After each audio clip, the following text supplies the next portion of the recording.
কিন্তু দেখো সুপ্রভাতে উঠে কি দেখলাম না, কারুর হয়তো কোনো কিছুটা নিয়ে অশান্তি হয়ে গেল, লেগে গেল, আর কি হলো, পরমেশ্বর পিতার কাছে যেটা চাইলাম কিন্তু সেটা করতেই পারলাম না। তাহলে কি পিতার কাছে আমি সেই মনোনীত সন্তান হতে পারবো?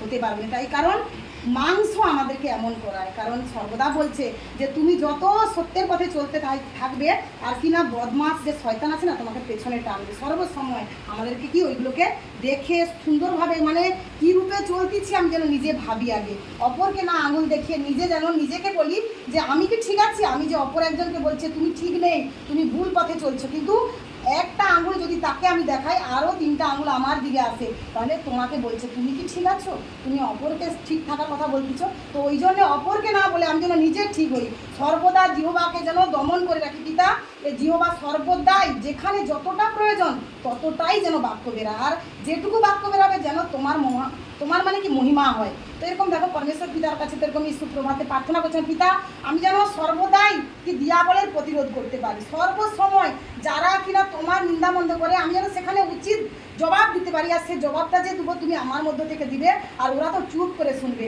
তো দেখো এরকমই 12টা নাগাদ নদী পাড় দিয়ে আসতেছি সাইকেল হয়ে, তো 3 জন বসে আছে।